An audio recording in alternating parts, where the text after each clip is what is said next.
Assalamualaikum warahmatullahi wabarakatuh. Selamat datang siswa-siswi kelas 10 SMA Islam 1 Sleman, tahun pelajaran 2021-2022. Perkenalkan, saya Ibu Apriliani, nanti akan mengapu pelajaran bahasa Jawa. Akan tetapi pada kali ini Bu April akan menjelaskan sedikit tentang pendidikan berbasis budaya.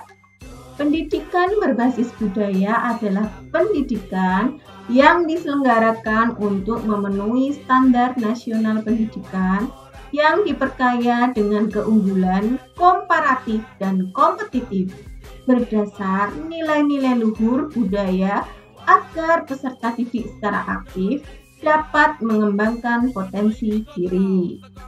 Kemudian, jenis-jenis pembelajaran berbasis budaya itu ada 4.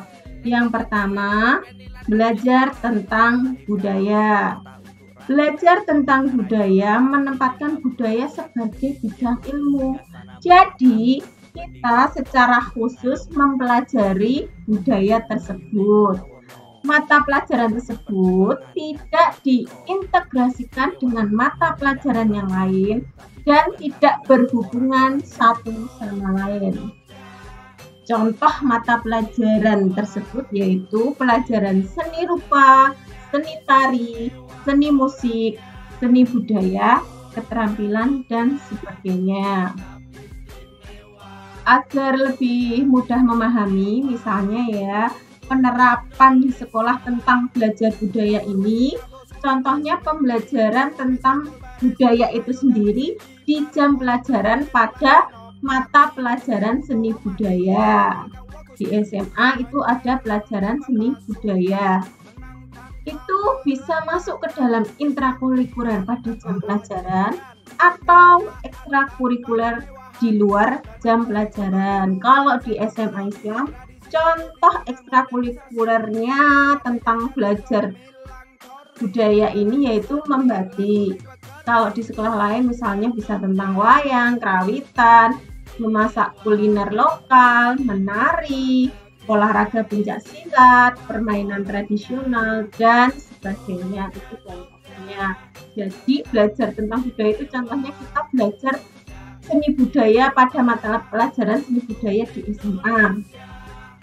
Kemudian yang kedua, belajar dengan budaya. Kalau tadi belajar tentang budaya, kalau yang ini belajar dengan budaya.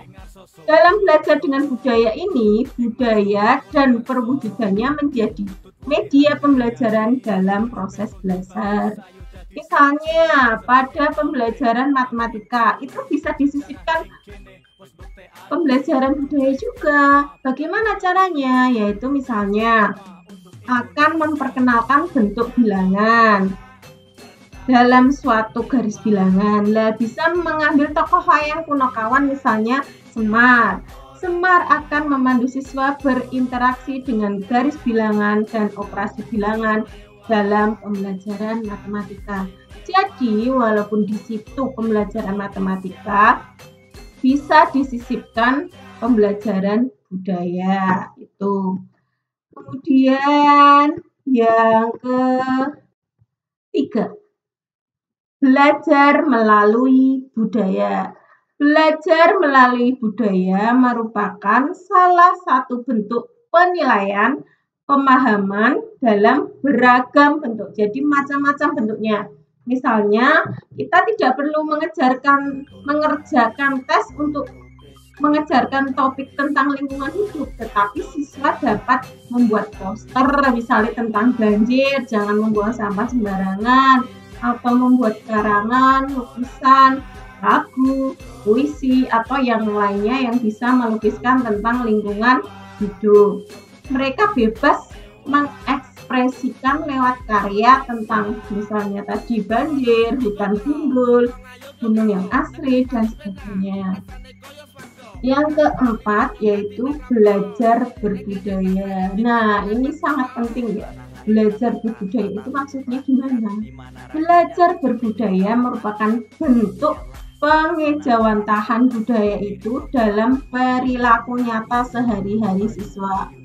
Siswa juga dibudayakan untuk menggunakan tata krama saat berbicara walaupun dengan teman sebaya, sehingga masing-masing dapat saling menghormati, toleransi, dan terhindar dari bullying.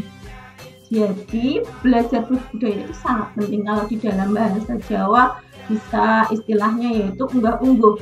Kita berbicara dengan orang tua, kita berbicara dengan teman sebaya, kita berbicara dengan adik atau yang lebih muda, itu bahasanya beda-beda dalam bahasa Jawa. Tujuannya untuk apa? Tujuannya yaitu sopan santun atau tata krama. Lah, pembiasaan berperilaku sopan santun saat berinteraksi dengan orang yang lebih tua. Siswa juga dapat membedakan penggunaan bahasa yang sopan. Itu contohnya. Atau contoh yang lain misalnya belajar berbudaya itu menggunakan pakaian adat pada acara-acara tertentu. Misalnya acara peringatan Hari Kartini atau yang lainnya. Jadi yang bisa kita ambil dari belajar berbudaya, kita sebagai generasi muda tetap harus tahu yang namanya unggah-ungguh. Berbicara dengan orang tua, berbicara dengan yang lebih muda, itu bahasanya harus memperhatikan tata krama atau unggah-ungguh. Itu jenis-jenis pembelajaran ya. Terus setelah itu sedikit Bu April akan menambahkan tentang keistimewaan Yogyakarta. Kenapa toh Yogyakarta itu kok istimewa? Lah di sini yang pertama perbedaannya yaitu kenapa kok Yogyakarta istimewa. Yang pertama, posisi gubernur tetap dijabat oleh Sultan Hamengkubuwono dan wakil gubernur dijabat oleh Adipati Pakualam. Kemudian gubernur dan wakil gubernur tidak boleh menjadi anggota partai politik. Yang ketiga, kesultanan dan kadipaten sebagai badan hukum yang memiliki hak milik atas tanah yang meliputi kebun dan bukan kebun yang dikelola untuk pengembangan DIY. Kemudian yang terakhir yaitu Provinsi DIY memiliki dana keistimewaan. Itu tadi sedikit tentang pendidikan berbasis budaya. Terima kasih atas perhatiannya. Apabila ada pertanyaan silahkan. Cukup sekian dulu dari Bu April. Wassalamualaikum warahmatullahi wabarakatuh.